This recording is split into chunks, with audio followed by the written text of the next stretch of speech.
Assalamualaikum warahmatullahi wabarakatuh. Selamat pagi dan sanak pandanga dimanapun Anda berada.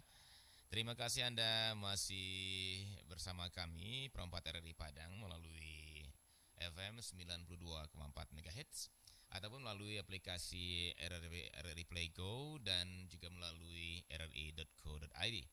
Dan sanak pandanga seperti biasanya di setiap Kamis pagi ya, Perempat RRI Padang punya spesial program yaitu sebuah ruang untuk menggali, menelusuri dan juga menganalisis dan mengapresiasi serta mereaktualisasi nantinya nilai-nilai kearifan lokal yang ditinggalkan nenek moyang kita orang Minangkabau sebagai warisan yang tentunya kan sangat berguna kita jadikan pegangan kehidupan kita hari ini. Nah, khusus untuk pagi ini Dun Sana Penanga, kita kembali bersama seorang narasumber yang dulu begitu akrab pastinya dengan Anda ya, begitu sering bersama kita di kearifan lokal. Namun belakangan karena kesibukan beliau ya, hari ini kembali sempat hadir sebuah kebahagiaan bisa kembali bersama beliau, yaitu Bapak Dr. Hasanuddin MSI ya. Kalau dulu kita kenal dengan dekan ya Pak ya, FIB Unan. Nah, hari ini beliau adalah kandidat prof ya di FIB Unan. Mudah-mudahan berhasil. Amin. Baik, dan pagi ini saya bersama Bapak Hasanuddin, Dr. Hasanuddin MSI akan mencoba menelusuri kembali jejak-jejak peninggalan orang tua atau nenek moyang kita dahulu, yaitu berupa tanah ya, tanah yang kita kenal dengan istilah tanah ulayat. Nah, kenapa ini perlu kita perbincangkan Dun Sanak Pandanga? Karena hari ini sepertinya tanah ulayat yang awalnya disiapkan oleh nenek moyang sebagai sebuah kekuatan finansial, kekuatan moral dan juga kekuatan ekonomi untuk anak kemenakannya, hari ini justru kalau tidak pintar-pintar memanagenya, justru menjadi sebuah tanda kutip pintu masuknya malapetaka di antara anak kemenakan gitu ya. Nah, karena itu kita harus jelas-jelas dan pintar-pintar mensiasati ini. Untuk itu kita akan coba cari tahu, kita gali nanti bersama Bapak Dr. Hasanuddin MSI. Beliau saat ini adalah dosen di Sastra Minangkabau ya Pak Hasan ya, Sastra Minangkabau, Fakultas Ilmu Budaya Unan Padang. Dan seperti biasa Dosen Penanga Anda nanti bisa bergabung di 07118124414 ya, ataupun di 0811660924. Pembicaraan kita di Kearifan Lokal pagi ini adalah dengan topik dinamika tanah ulayat Minangkabau hari ini ya. Dinamika tanah ulayat Minangkabau hari ini. Baik, sebelum kita ke perbincangan lebih jauh, kami sapa dulu kehadiran Pak Hasanuddin di studio bersama kami. Assalamualaikum warahmatullahi wabarakatuh, Pak Hasan. Waalaikumsalam warahmatullahi wabarakatuh. Pak Adit Iya, dan permisa sekalian. iya, Dun Sanak Pandanga sekarang gitu Pak. Pandanga. Dun Sanak Pandanga ya, lebih Minangnya lebih menonjol. Iya. Baik, sejak tahun 2023 ini kita Dun Sanak Pandanga. Kalau dunia kan apa? Pendengar ya. Iya, sahabat budaya kalau dulu ya. Oh iya, Nah, jadi saat Pandanga. sekarang kita Dun Sanak Pandanga. Baik. Nah, Pak Hasan, seperti yang kami hantarkan tadi, Tanah Ulayat merupakan sebuah bukti apa ya, perhatian yang mendalam dari nenek moyang kita orang Minangkabau terhadap keberlanjutan anak kemenakannya di kemudian hari, tidak hanya persoalan teritorial tapi juga persoalan ekonomi tentunya. Iya. Namun belakangan kita lihat ini menjadi sesuatu yang menakutkan Pak Hasan. Kalau kita Iya. sudah mengatakan persoalan tanah ulayat atau dikenal dengan istilah tanah pusako, yang kebayang itu bukan potensi positifnya gitu ya, Iya. tapi justru potensi negatifnya yang luar biasa kebayang. Kenapa saya demikian? Nah, ini jadi tanda tanya besar juga. Namun sebelum sampai ke sana Pak Hasan, barangkali ini perlu ada kaitannya dengan belum duduknya persoalan konsep tanah ulayat itu sendiri, kemudian untuk apa dan bagaimananya. Nah, untuk itu Pak Hasan, kita coba cari tahu, coba kita telusuri. Sesungguhnya apa sih yang dimaksud dengan tanah ulayat itu sendiri Pak Hasan, dan seperti apa konsepnya oleh nenek moyang kita dulu yang harus kita jabarkan hari ini. Silakan Pak Hasan. Baik, assalamualaikum warahmatullahi wabarakatuh. Di sana Pandanga. Pandanga, Iya. Kasadonyang, dimanapun di sana berado. Aha. Eh,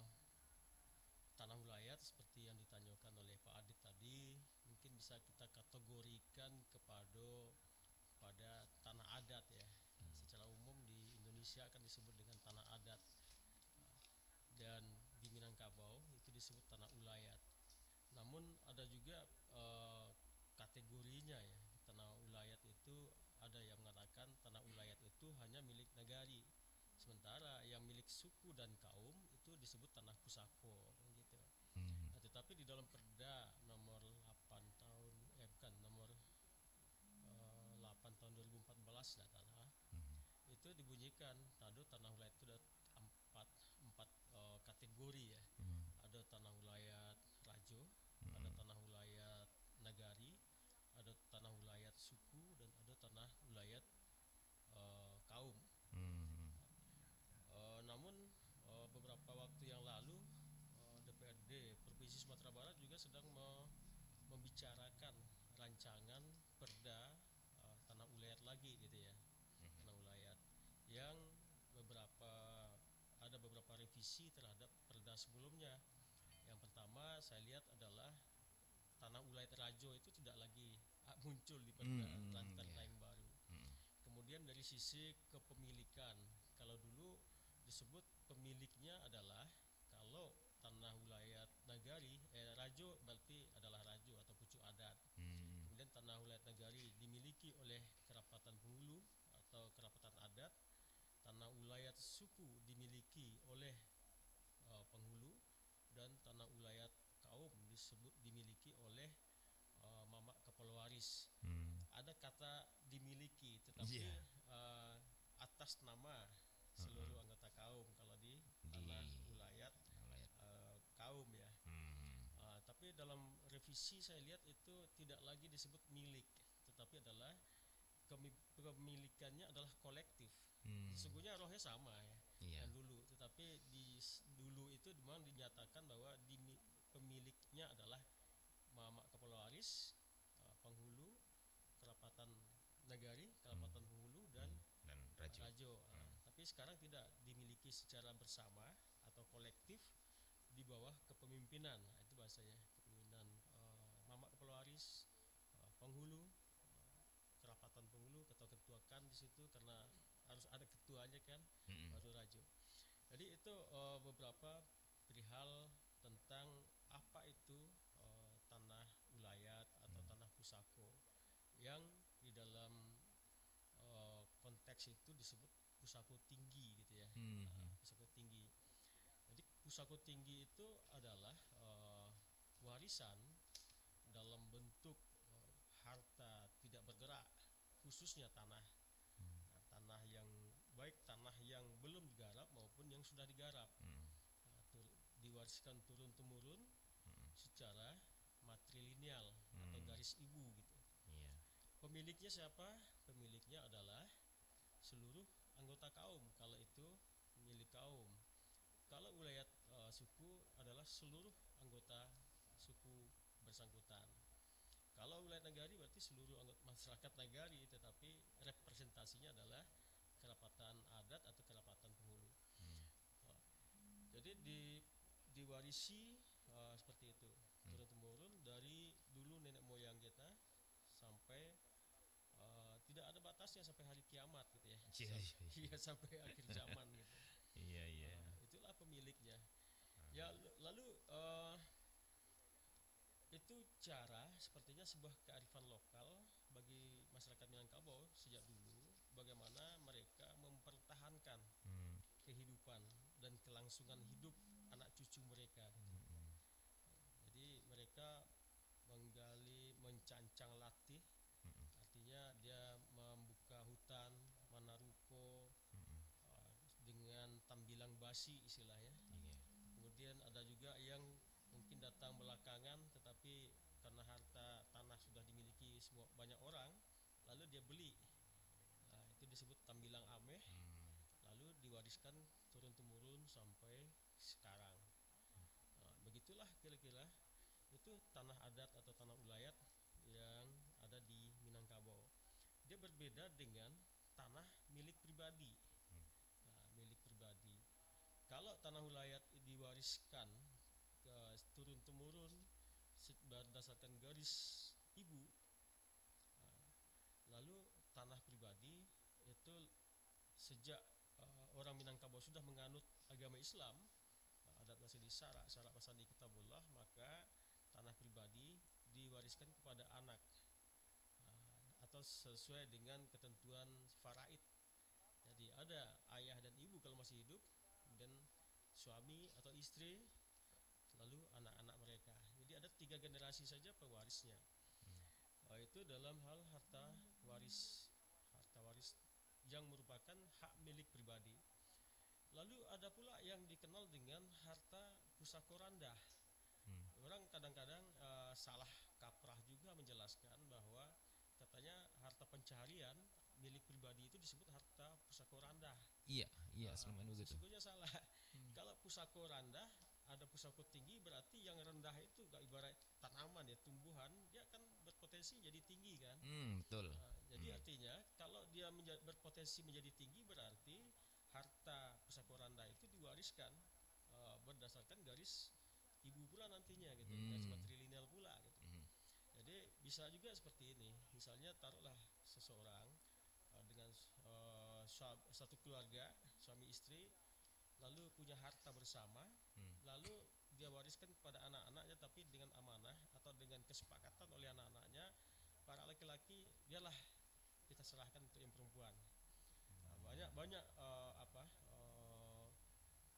fatwa, mungkin bisalah dikatakan anjuran atau ya saya kira bisa dikatakan fatwa ya, banyak disampaikan oleh para ulama bahwa kalau sifatnya adalah harta pencarian, maka pertama-tama harus dibagi dulu secara faraid. Tetapi karena ada raso bagi orang Minangkabau, dia merasa sebagai orang Minangkabau, maka biasanya laki-laki kan biasa merantau kalau dulu ya. Jadi dia tidak akan bawa, mungkin ada bagiannya 2 kali bagian perempuan, saudara perempuannya, maka biasanya seringkali juga dulu diserahkan kepada anaknya, saudaranya yang perempuan, biarlah untuk anak-anak kalian gitu. Lalu akhirnya diwariskanlah itu turun-temurun, karena sudah disepakati, kemudian diturunkan kepada anak dari saudara perempuan, dan terus berikutnya juga kepada anak-anak perempuannya. Jadi berpotensi dia, kalau dia harta pusako randa, itu berpotensi lama-lama menjadi tinggi. Jadi kalau masih 1, 2 atau 3 generasi itu masih rendah, tapi sudah melewati 3 generasi berarti sudah jadi pusaka tinggi. Jadi paling tidak ada 3 kategori itulah ya, harta milik pribadi, kemudian ada harta pusako rendah, dan ada pusako tinggi. Milik pribadi pun itu banyak kategorinya juga. Ada harta bawaan, ketika seorang laki-laki masa bujangnya sudah punya harta, lalu kawin, maka dia bawaan. Jadi kawin dengan seseorang perempuan, tetapi status hartanya adalah milik pribadinya, bukan milik pencarian suami istri. Lalu kalau dia sudah suami istri lalu bekerja mencari dapat harta, berarti itu harta persekutuan ya, harta suarang. Kemudian ada juga harta tempatan. Ketika sebelum menikah, yang perempuan sudah punya harta, lalu laki-laki datang menempati di harta perempuan. Harta perempuan tetap jadi harta tempatan. Itu dalam konteks harta yang sifatnya masih milik pribadi. Tetapi pusako randa itu berpotensi menjadi pusako tinggi. Itu kira-kira Pak Adit. Iya. Agak rumit juga ya. Agak rumit ya, ada apa ya? Kalau tidak hati-hati mengurainya, dia jadi kusut jadi. Iya. Ya antara pusaka tinggi dengan pusaka rendah aja tuh udah susah membedakannya, ternyata hanya persoalan generasinya ya Pak Hasan. Iya. Kalau dari pertanyaan tadi, kalau sampai 3 generasi, baru 3 generasi dari ayah, ibu dan anak dan cucunya ya Pak Hasan ya. Iya, anak kalau pribadi. Iya, bukan yang sekarang dah. Pusako randa ya bisa diwariskan kepada anak, kemudian hanya untuk anak perempuan. Nanti diwariskan terus. Jadi disepakati harta pencarian orang tua itu nanti diwariskan berdasarkan garis ibu. Nah, akhirnya kan jadi pusaka tinggi pusaka jadi. tinggi akhirnya gitu. Tapi kalau dia jadi warisan yang dibagi secara faraid, langsung habis ya. Laki-laki 2 kali bagian perempuan. Jadi langsung dibagi habis Setelah itu mungkin masing-masing mensertifikatkan bisa dijual Ya. gitu. Bukankah sebenarnya pusaka tinggi itu sendiri juga tanah ulayat Pak Hasan? Kembali ke konsep tanah ulayat, sama nggak Kak? Ya, Pusaka itu tinggi dengan tanah ulayat. dikategorikan di dalam perda itu adalah tanah ulayat. Tanah ulayat ya. Ah. Nah, sementara kan dari pusaka tinggi ya, pusaka rendah pun di perda itu dikategorikan masih ke ulayat kah atau gimana? Di perda hanya bicara tentang pusaka tinggi. Pusaka tinggi ya. Artinya pusaka tinggi itu adalah diidentikan dengan tanah ulayat. Tanah ulayat gitu ya. Nah, dalam pengertian selama ini sendiri tanah ulayat dan pusaka tinggi itu memang sama Pak Hasan atau gimana? Soalnya ada ulayat Rajo juga, ada ulayat Nagari juga, ada suku, ada kaum. Ya. Nah, sementara kalau pusaka tinggi itu apakah juga dari Rajo atau Nagari juga punya pusaka tinggi, suku dan seterusnya yang kita dengar selama ini kan lebih ke kaum gitu Pak Hasan ya. Nah, gimana ini persoalan sebelum ini dan yang sekarang? Mana yang pas ini menurut Pak Hasan?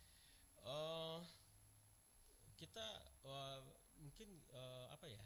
Kita belum menemukan. Yang banyak kita temukan hari ini adalah pusaka tinggi yang sudah dikuasai oleh kaum. Kaum ya. Karena sudah begitu banyaknya perkembangan anak kemenakan, anak cucu, sehingga harta itu sudah dibagi-bagi per kaum-kaum. Tetapi nanti karena kepemilikannya kolektif, manakala satu kaum itu pupus, tidak punya anak perempuan, maka harta pusaka itu kembali ke ranji sesuai ranji ke atas. Dicarilah saudara-saudaranya yang merupakan orang-orang yang seranji gitu. Oh, yang seranji yang memiliki anak perempuan berarti itu Pak Hasan ya. Iya, walaupun dia sekarang sudah ganggang bentuk untuk kaum-kaum karena akan rumit sekali nanti kalau pemilikannya suku. Jadi sekarang saya tidak banyak menemukan mana itu wilayah suku, kecuali mungkin di daerah-daerah yang tanahnya masih luas ya. Apalagi wilayah nagari. Tapi wilayah nagari saya kira ada dan itu perlu rekonstruksi kembali. Apakah sebuah nagari? Karena gini, nagari itu kan juga terbentuk oleh bermula dari keluarga-keluarga kan, mulai dari tarata, dusun, koto, nagari kan gitu. Jadi suatu waktu, saya kira dulu pernah satu masyarakat yang berasal dari beberapa komunitas itu menaruhko suatu kawasan, lalu kawasan itu berkembang jadi wilayah bersama mereka, jadi wilayah nagari dia gitu. Jadi sisa-sisa yang dibagi untuk suku dan kaum itu masih wilayah nagari. Sekarang mungkin potensinya adalah misalnya tanah hutan-hutan, hutan-hutan nagari ya. Ketika sebuah nagari itu berada di pinggir gunung misalnya, mungkin masih ada peluang untuk mereka memiliki hutan nagari gitu. Tapi di undang-undang sekarang kan justru milik negara kalau nggak salah Pak Hasan ya. Ya, ada kepemilikan negara dan ada kepemilikan nagari, masyarakat adat sesungguhnya. Masyarakat adat. Tapi persoalannya sekarang kita tidak tahu secara persis, maksudnya mungkin sosialisasi yang belum sampai ke bawah ya. Tetapi banyak perdebatan dan banyak mungkin juga sengketa ya. Kadang-kadang malah ada katanya nagari itu dianggap sebagai berada di hutan lindung gitu. Iya. Padahal bagaimana cara menempatkannya itu yang perlu adanya dari pihak pemerintah memberikan sosialisasi, penetapan ulang dan sebagainya. Masa sebuah pemukiman, sebuah nagari yang sudah lama berkembang itu dikategorikan sebagai masuk hutan lindung gitu. Itu satu. Yang kedua, nagari-nagari itu sesungguhnya memiliki hak untuk memiliki tanah mereka. Mereka dulu menguasai suatu kawasan, kemudian di situ masih ada hutannya. Hutan itu mestinya kan hutan nagari. Dengan kearifan lokal mereka memeliharanya. Tetapi ketika Minangkabau dan nagari-nagari itu menyatu dalam sebuah negara, mungkin awalnya adalah negara Hindia Belanda ya, walaupun kolonial ya. Setelah itu berlanjut dengan negara Indonesia, maka hak-hak ulayat nagari itu yang salah satunya adalah hutan-hutan nagari itu kan cenderung dinyatakan sebagai hutan negara gitu. Artinya diambil alih negara. Iya, haknya. Jadi kalau itu berarti tanah negara yang ada sekarang pun sesungguhnya awalnya tanah wilayah masyarakat, wilayah adat gitu Pak. Iya, kalau dalam klaimnya tentu saja itu semuanya dulu adat yang punya kan, tanah masyarakat adat. Misalnya Minangkabau punya kawasan di sekitar Sumatera Barat, sebagian Riau, Jambi, bahkan sebagian Bengkulu gitu kan. Itu kan kawasan yang diklaim sebagai itulah wilayah Minangkabau, artinya itu tanah adat, tanah wilayah. Tapi ketika mengakomodasikan diri ke dalam sebuah negara, itu akhirnya dianggap sebagai tanah negara. Tetapi mestinya ada juga sharing ya, sharing properti ya. Jadi ketika itu memang karena konsekuensi sebagai menjadi bagian dari sebuah negara, tentu kita tunduk kepada undang-undang negara. Tetapi karena kebutuhan masyarakat adat di negara-negara, kemungkinan mungkin bisa dinegosiasikan sehingga ada kembali eksis hutan-hutan nagari, dan itu menjadi sumber ekonomi bagi peningkatan kesejahteraan nagari gitu. Gitu Pak Hasan ya. Baik. Baik Pak, sepertinya kita ingin coba kembali tarik ini ke persoalan tanah ulayat ya Pak Hasan ya. Iya. Tanah ulayat. Nah, tadi dikatakan ada tanah ulayat Rajo, Nagari, suku dan kaum. Nah, ini kan gini Pak Hasan, kaum itu hidup kan ketika bergabung dalam satu suku umpamanya gitu ya. Kaum suku Jamba umpamanya, kaum suku Tanjung, kaum suku ini, dan itu dalam suku ini. Nah, artinya tanah kaum itu tanah yang ada turun-temurun untuk satu kaum itu kan berarti bagian dari suku itu atau tidak? Itu seperti pertama. Kemudian ada lagi apa suku? Apa istilahnya ulayat suku. Nah, ulayat suku tentu pemahaman kita adalah tentu juga yang merupakan ada gabungan dari kaum-kaum yang ada di suku itu, kan gitu bahasannya. Nah, kemudian juga ada ulayat nagari. Nagari tentu juga kalau nggak salah di Minangkabau itu ada minimal 4 nagari ya, 4 suku bahasanya. 4 suku dan baru dinyatakan nagari. Nah, artinya tanah ulayat itu terpisahkah tanah ulayat nagari itu dari tanah-tanah ulayat suku lain, atau sesungguhnya tanah ulayat suku dan kaum itu dianggap tanah ulayat nagari dan itu sudah kerajo? Gimana tuh Pak Hasan sesungguhnya? Aku berkata terpisah ini yang ulayat rajo, nagari, suku ini dengan kaum, atau sesungguhnya bagian semuanya ke atas gitu, gimana? Iya. Mungkin kita mulai dari ulayat rajo ya. Ulayat rajo kan artinya kalau kita mengacu kepada undang-undang Minangkabau ya, kan Luhak Bapanghulu Rantau Barajo. Nah, pada di daerah Luhak yang Tigo sesungguhnya tidak ada ulayat rajo ya. Mungkin ada di pusat kerajaan, mungkin di Pegaruyung, tapi kita belum tahu persis seperti apa faktanya sekarang. Tetapi ketika karena wilayah rantau itu adalah dikuasai oleh rajo, maka kan memang ada di daerah-daerah rantau itu yang merupakan sentra-sentra kerajaan kecil-kecil ya. Nah, misalnya di rantau Pariaman misalnya ada rajo, di rantau Solo Selatan, Sungai Pagu, rantau Dowaleh-Koto itu kan ada kawasan-kawasan kerajaan, dan di situ mereka rajo dulu yang menguasai tempat itu, lalu setelah itu baru berkembang penduduk itu. Jadi seluruhnya diklaim sebagai ulayat rajo, tapi setelah penduduk berkembang maka mungkin sebagian sudah didistribusikan kepada rakyatnya. Nah, sekarang artinya ke seluruh wilayah yang awalnya itu yang ada itu diklaim ulayat rajo. Nah, kemudian setelah penduduk masuk atau penduduk berkembang itu dibagi. Distribusi, tapi sebagian mungkin belum. Oh gitu. Sebagian dibagi.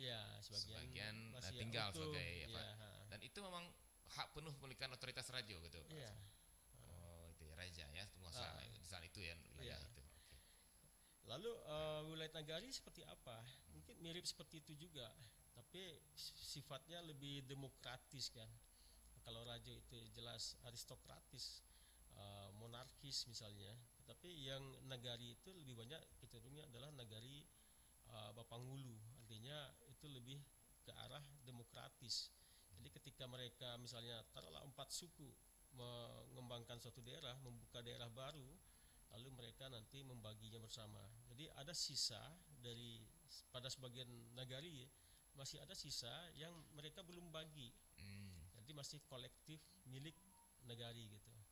Jadi sebagian sudah dibagi berdasarkan suku-suku yang ada, namun sebagian masih tersisa sebagai milik mereka secara kolektif gitu. Jadi ada lahan, ada tanah yang masih mereka miliki secara bersama. Itulah yang disebut dengan ulayat nagari. Artinya setiap suku berhak ya Pak Hasan ya? Iya. Bukan hanya suku tertentu. Kalau umpamanya ini pusaka atau ulayat suku Tanjung, berarti yang berhaknya suku Tanjung di negara itu. Tapi ketika ulayat nagari, maka semua suku Tanjung kah, Caniago segala macam suku berhak terhadap mereka berhak mengambil keuntungan manfaat dari, misalnya taruhlah dia dalam bentuk hutan lalu diolah jadi kebun karet misalnya, maka di situ mungkin sistem pembagiannya tentu saja secara nenek mama yang mengaturnya. Begitu juga suku itu kan awalnya mungkin hanya beberapa keluarga, lalu berkembang menjadi beberapa kaum juga berkembang menjadi beberapa parwi dan seterusnya. Maka pada perkembangan itu sebagian harta biasanya sudah dibagi ke kaum-kaum ya. Tetapi masih ada beberapa mungkin yang masih tersisa sebagai milik mereka bersama antara kaum yang ada. Seperti itu. Jadi karena masih milik bersama, belum dibagi untuk kaum-kaum, maka dia menjadi wilayah suku. Jadi pemimpinnya adalah penghulu. Jadi penghululah yang menentukan. Lalu di kaum juga demikian. Ada harta yang masih mereka miliki secara bersama itu, dan itu masih bertahan sesungguhnya. Semestinya masih bertahan. Semestinya ya. Walaupun ada istilahnya ganggam bauntua, memang diganggam oleh penghulu lalu diuntukkan kepada sebagian keluarga yang mungkin memerlukan. Itu memang dimanfaatkan. Yang dimanfaatkan adalah hasil garapannya, bukan kepemilikan. Jadi sekarang yang persoalan adalah ketika mereka mengatakan itu kan ganggam bauntu untuk induk kami. Oleh karena itu yang berhak kami, lalu kami kapling, lalu kami sertifikatkan, ya terserah kami mau dijual. Itu yang salah gitu.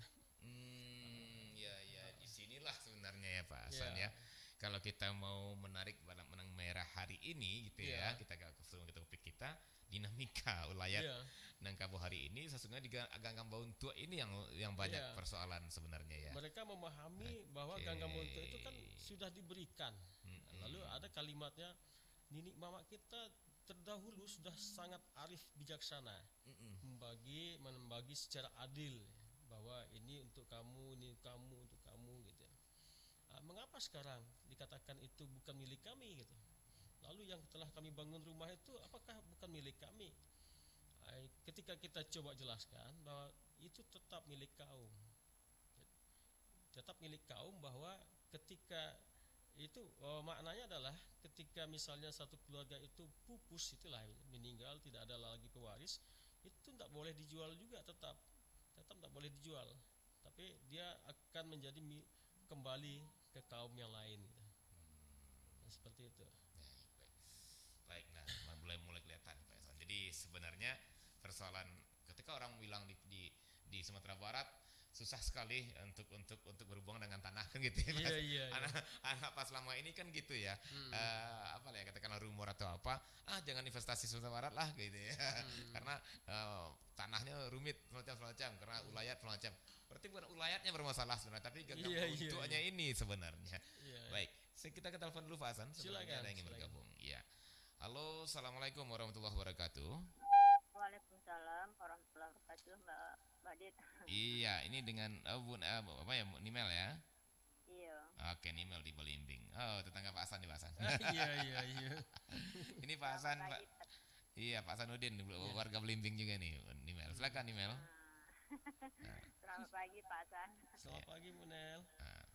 Tapi dosen saya nih. Bagaimana Bu Nimel? Dosen awak mah. Oh iya, dosen Nimel. Sejarah ya. Iya, Nimel sejarah di FIB. Di sastra ya. Bu Nel. FIB, ya. Oke. Baik, silakan Nimel. Pak, ada yang menarik ya Pak, yang masalah harta tadi, hak tadi. Di sini ada sebuah cerita.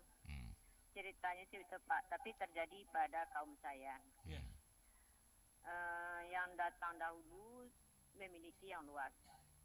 Yang datang belakangan karena luas, penghuni kurang, lalu menempang.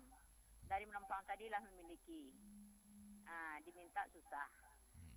Dia merapek suku Melayu, padahal Melayunya enggak daerah kami, daerah jauh.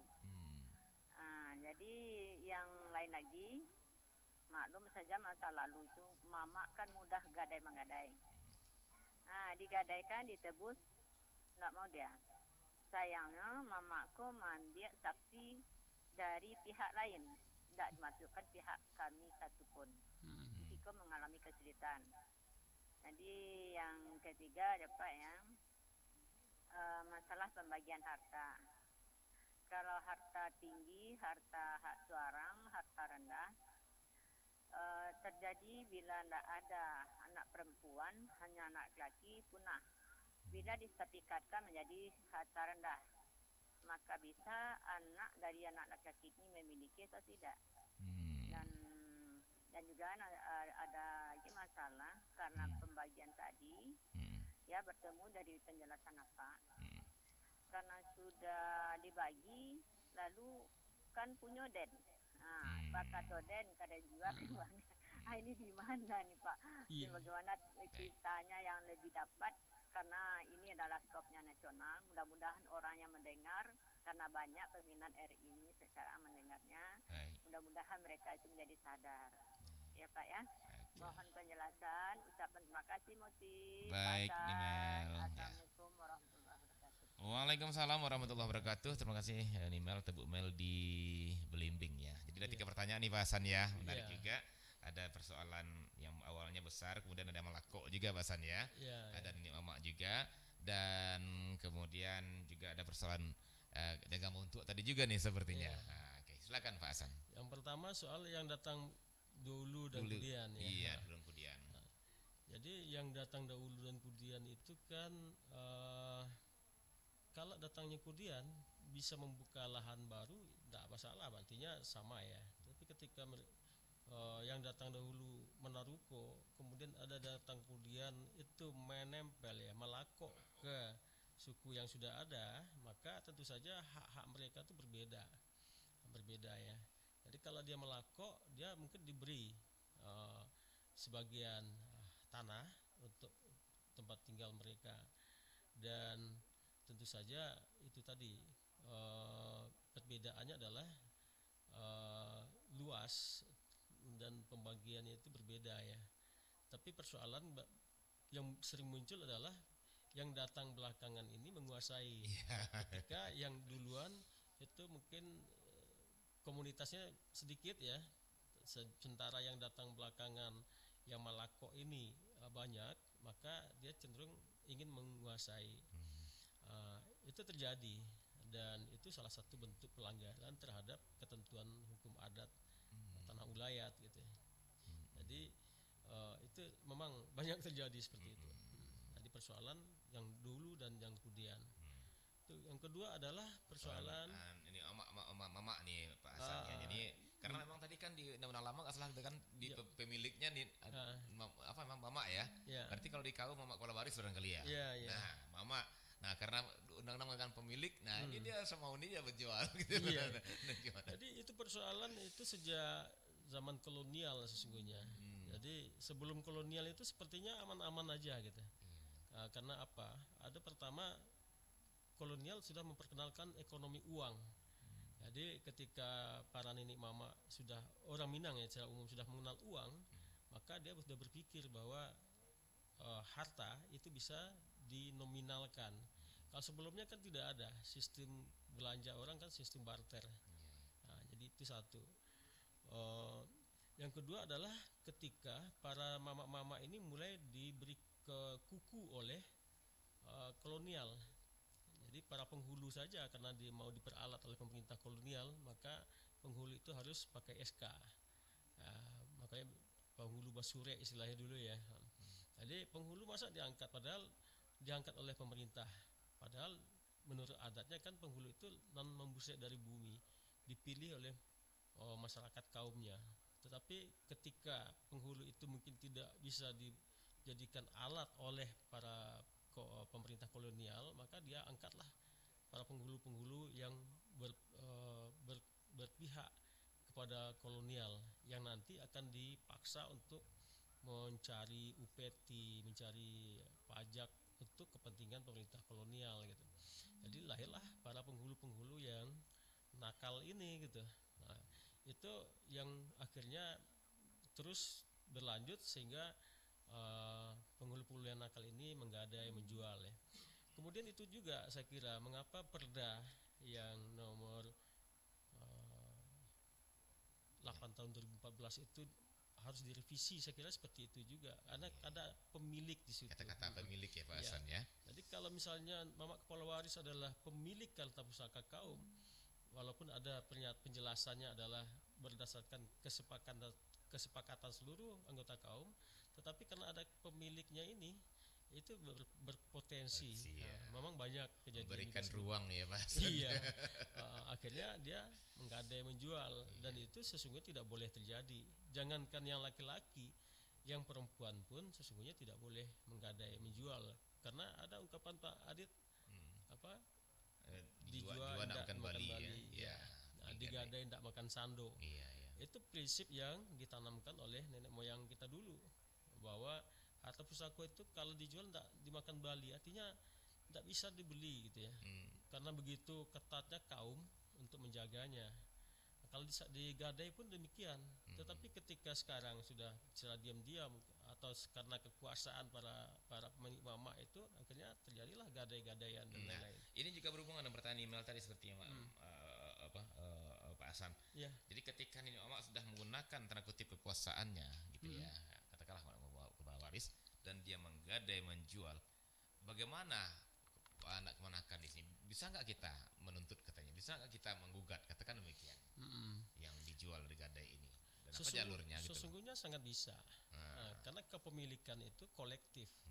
Jadi ada kok nenek mama yang dipenjara lantaran menjual itu ya.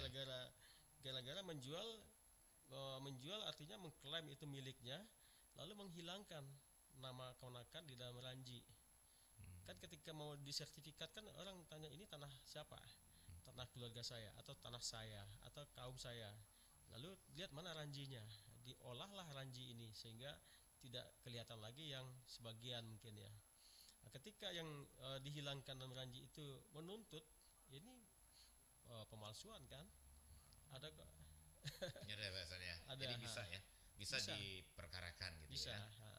Nah, cuman sekarang persoalannya adalah ada juga ya banyak juga ya kasus-kasus seperti itu yang sesungguhnya jelas-jelas salah, tetapi karena mereka punya ya sistem hukum positif kita kan memberikan peluang semua orang itu berhak mendapatkan bantuan hukum ya, pembelaan, pengacara. Lalu terjadi juga konflik atau sengketa yang berlarut-larut sehingga tidak selesai-selesai gitu. Nah, karena pemahamannya itu berbeda-beda tadi. Ketika sudah disertifikatkan, walaupun itu tanah berasal dari tanah adat, prosesnya tidak diketahui karena mungkin sistem prona dan lain-lain, itu banyak sekarang terjadi yang demikian gitu. Tapi biasanya kalau itu sudah menyangkut perdata adat di pengadilan negeri akan dikembalikan ke kerapatan adat negari. Jadi sesungguhnya sekarang banyak tugas kerapatan adat negari untuk menyelesaikan kasus-kasus perdata adat gitu.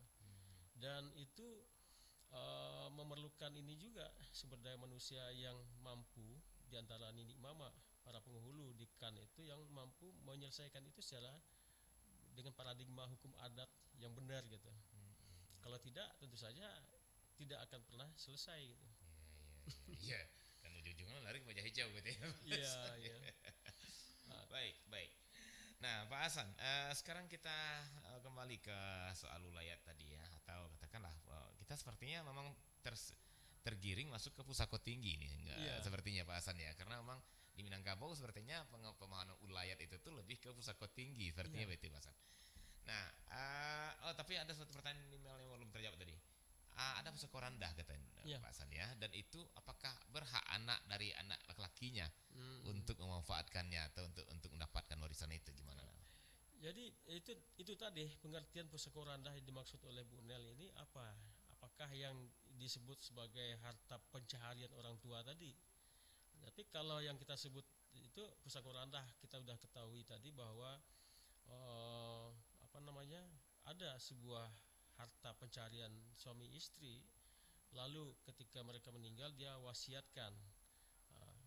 Kalau itu harta pencarian berdua, sekarang kan itu ada dua opsi. Satu, pembagian waris secara faraid, ya, hukum Islam, di mana bagian anak laki-laki 2 kali bagian anak perempuan. Lalu ada pembagian warisan secara matrilineal. Tapi langkah pertama yang harus dilakukan oleh berdasarkan banyak pendapat para ulama, hukum faraid harus dijalankan dulu.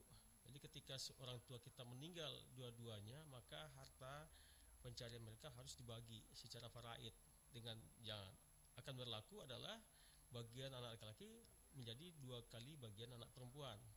Tetapi apabila misalnya bisa inisiatif dari anak laki-laki atau permintaan dari anak perempuan, mungkin yang laki-laki karena merantau dan penghidupannya bagus ya, bisa saja dia berpikir, saya sudah terima hak saya, lalu saya hibahkan kepada kamu untuk diwariskan kepada anak-anak secara matrilineal. Itu baru jadi skor rendah gitu. Jadi anaknya sudah hak anak laki-laki sudah diberikan. Ya. Baik, Pak Hasan, sepertinya ada yang mau telepon lagi, silakan. Halo, assalamualaikum. Waalaikumsalam. Multi. Ini Jelasan dari Pak Asaf tadi, ada pengangkatan penghulu zaman kolonial. Itu jadi di sini sampai sekarang kemenakannya yang mewarisi. Sementara tidak ada pengangkatan penghulu itu. Dia yang mengangkat anak saudaranya aja. Apakah ini sah atau gimana? Ini Pak Asaf karena Pak dan kalau kategori tidak sah, ini apa kelanjutannya? Kita di ujung email ya. Iya. Terus yang kedua, masalah harta tadi, penempatan wilayah tadi. Kami yang mengolah luas, dia datang dan pinjamnya ranji kami. Setelah dipinjam, karena kami banyak yang laki-laki, jadi ada saat itu namanya angku jauh, ya, dari Solo Semanggi. Karena pintar, dimasukkannya ke Belanda, lalu dikirim oleh Belanda ke Nederland. Tahun 68 kembali ke Sumbar, kami tidak kenal karena kami sudah tidak mengenal beliau gitu. Jadi di sini yang perlu apa di mana ranjinya yang asli itu, tadi mana rimbanya tidak jelas, sehingga tanah sawah sudah milik dia. Jadi caranya gimana itu, Pak? Mohon penjelasan.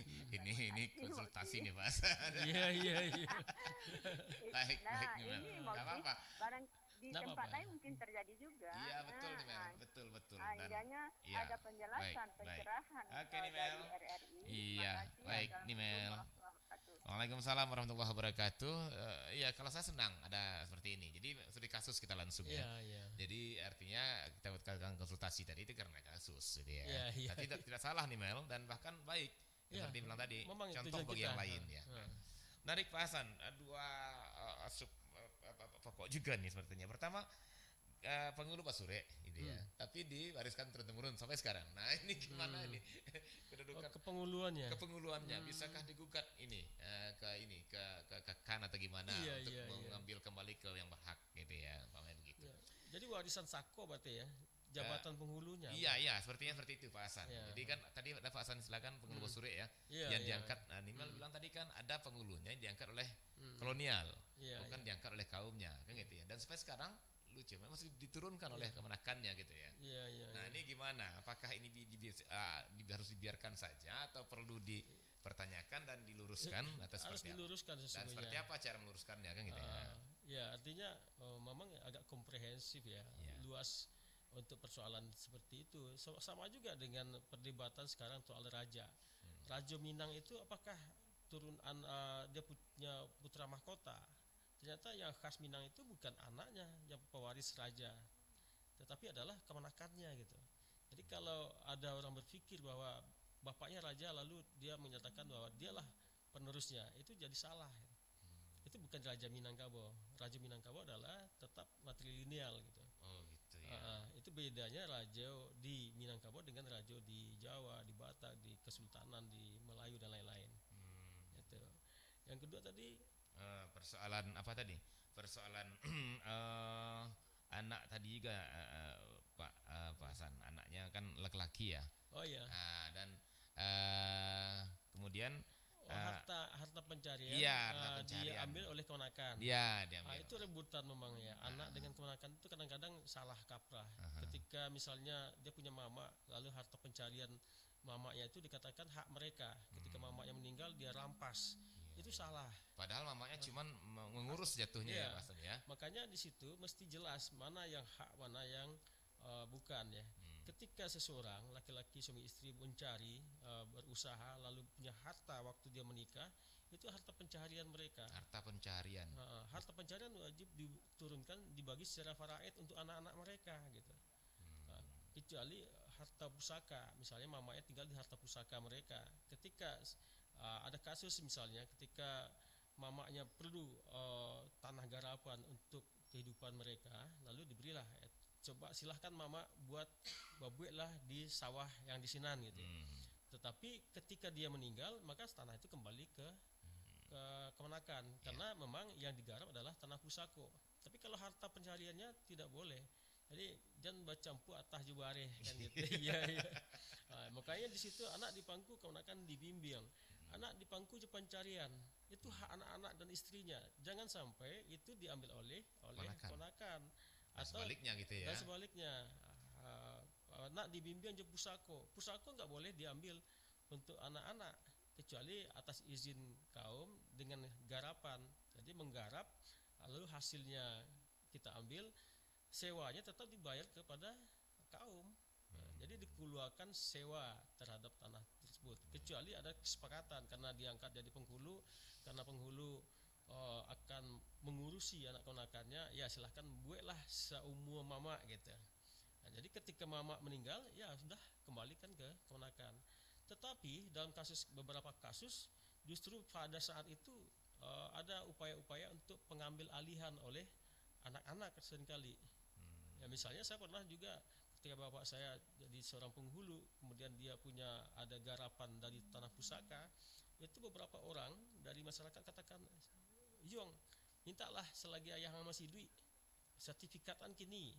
Kau minta dikonakan oleh ada yang menghasut dalam tanda petik ya, seperti itu berkali-kali. Lalu saya katakan itu harta kaum mereka. Jadi kalau memang bapak saya meninggal nanti itu saya serahkan kepada keponakan mereka. Itu bukan hak saya. Saya tidak mau memakan yang bukan hak saya. Saya gitu.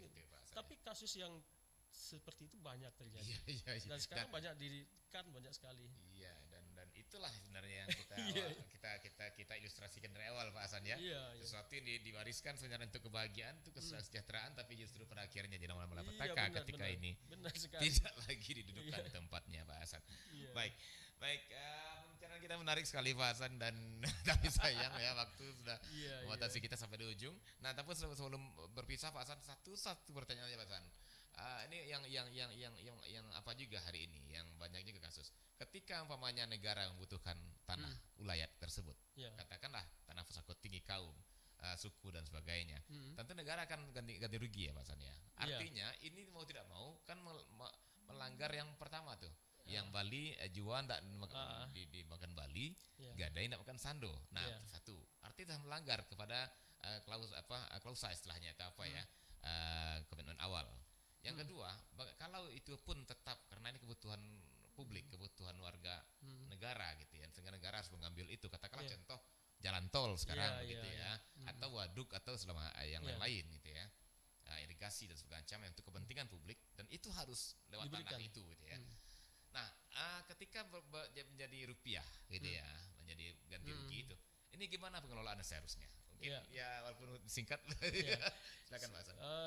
Negara punya kewajiban mengganti, malah sekarang disebut ganti untung. Artinya tanah sudah berganti dengan rupiah seperti tadi ya.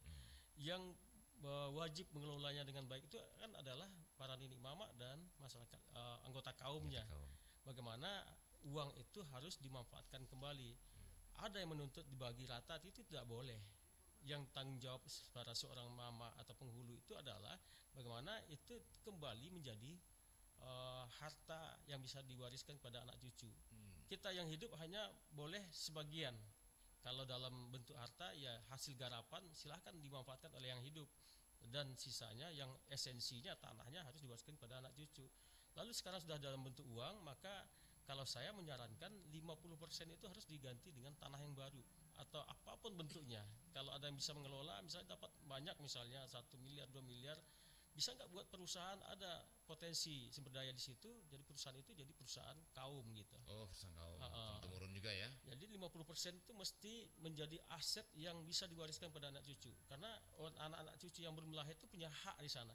Kenapa nggak 100% yang sekalian Pak Hasan? Karena kan ya karena ada tuntutan, kita hidup ini kan butuh juga gitu ya. Sesungguhnya kalau bisa 100%. 100% ya, karena dengan konsep awal tadi ya, jua tidak makan Bali tadi. Taruh saja ya, misalnya bisa dibeli 10 kapling sawit, per bulannya berapa hasil dari sawit, manfaatkanlah untuk kaum. Itu lebih produktif daripada sawah, padi sawah gitu ya. Itu hasilnya dimanfaatkan. Tetapi kan orang sekarang, anak-anak sekarang, anggota kaum, dia pengen juga mencicipi karena dia dirantau misalnya. Mungkin paling banyak itu 30%.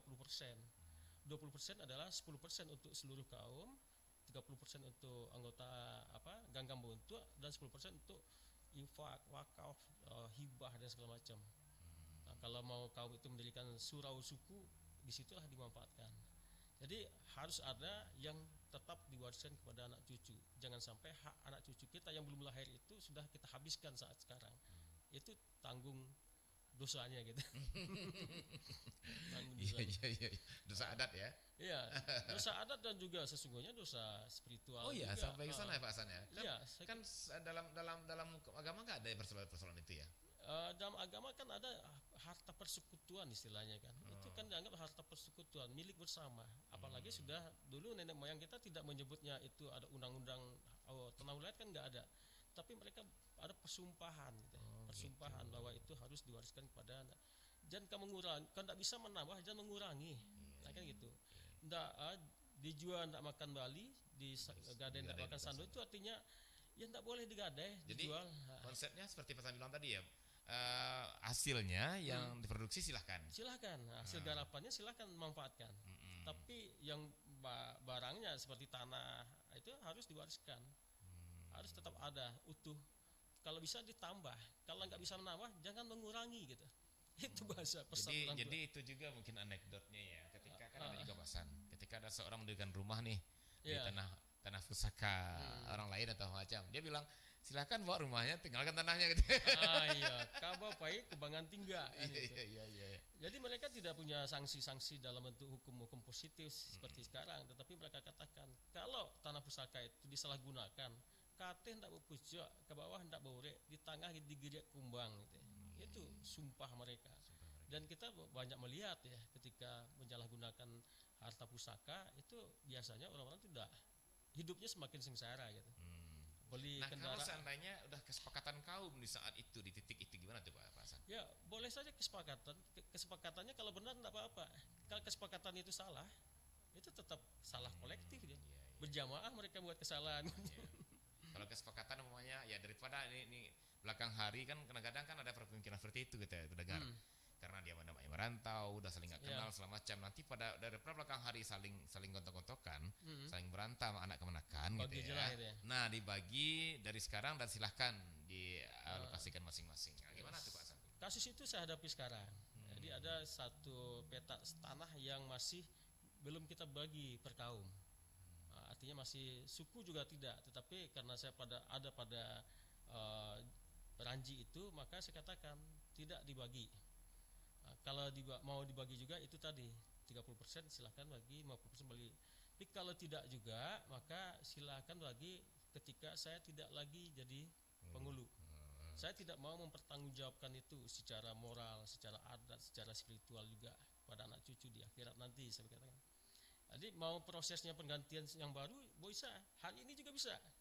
Saya akan menyatakan itu nanti di sidang ketika itu ide amanah yang saya jalankan itu, yang saya pahami seperti itulah yang paling baik, ternyata ditolak oleh anak ponakan, saya akan nyatakan seperti itu. Ya, silahkan dibagi kalau memang keras juga, tapi bukan saya jadi penghulu. Nah itu saya tidak mau terlibat. Ini luar biasa pertaruhannya Pak Hasan ya. Saldo Deta penghulu Pak Hasan dipertaruhkan ini. Iya. Kalau lah seandainya seluruh penghulu di Minangkabau seperti Pak Hasan mungkin. Baik. Baik Pak Hasan. Menarik sekali, kita masih ingin berlama tapi ya waktu sudah sampai Pak Hasan. Mudah-mudahan ini dapat menjadi bahan renungan juga untuk kita bersama untuk menekan Minangkabau Pak Hasan, dan juga preferensi untuk langkah selanjutnya bagaimana menyikapi dan mengalokasikan atau menempatkan tanah ulayat ini pada tempat yang sungguhnya Pak Hasan. Baik Pak Hasan, kalau begitu sebelum berakhir kita akhiri, saya ingin Pak Hasan mengunci pembicaraan kita ini dengan satu closing statement. Silakan Pak Hasan. Tanah ulayat adalah hak kaum, hak kolektif anggota kaum. Oleh karena itu dimanfaatkan untuk kesejahteraan kaum, dan itu tidak boleh habis pada saat saat ini, yang tidak boleh habis oleh orang yang hidup pada saat ini, karena itu merupakan warisan untuk anak cucu, bukan untuk kita yang hidup sekarang gitu. Oke, baik. Terima kasih Pak Hasan atas closing statement-nya dan juga atas bincang-bincangnya pagi ini. Itu betul-betul mencerahkan Pak Hasan. Ya, saya sampai Bu Mel tadi 2 kali masuk nelpon untuk mendudukkan persoalan, dan mudah-mudahan apa yang ditangani Bu Mel ini juga menjadi contoh dan juga menjadi referensi untuk dunsana kita yang lainnya, ya yang juga punya, dan saya yakin ini ya banyak dunsana kita yang punya kasus seperti ini Pak Hasan, banyak sekali, dan itu perlu dicerahkan gitu ya. Mudah-mudahan dengan pembicaraan ini semakin tercerahkan dan mendudukkan kembali tanah ulayat sebagaimana semestinya, bahwa dia sesungguhnya adalah warisan dan amanah seperti Pak Hasan bilang tadi ya, dan selalu akan milik bersama begitu ya. Jadi bukan pemberian untuk kita yang hidup hari ini, tapi adalah warisan untuk anak cucu. Waduh, luar biasa quote-nya ya. Jadi sesungguhnya warisan tanah ulayat itu pemberian ya kita, yang hidup hari ini, tapi adalah warisan untuk anak cucu. Ketika anak cucu berkira demikian juga nih, anak cucu harusnya matrilineal. Iya, matrilineal. Dan ketika mereka anak cucu itu berkuat atau berpikir seperti Pak Hasan bilang tadi juga, maka sampai juga uji berikutnya dan seterusnya gitu Pak Hasan ya.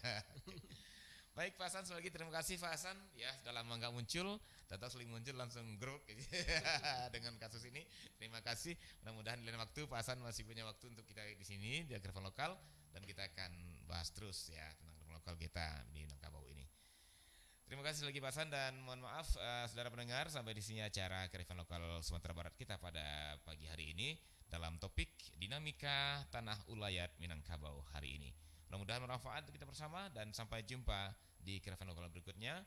Akhirnya saya Hatur Rahman bersama Bapak Dr. Hasanuddin MSI, dosen sastra Minangkabau FIB Unan Padang, mohon pamit dari ruang dengar Anda. Sampai jumpa. Assalamualaikum warahmatullahi wabarakatuh. Waalaikumsalam warahmatullahi wabarakatuh.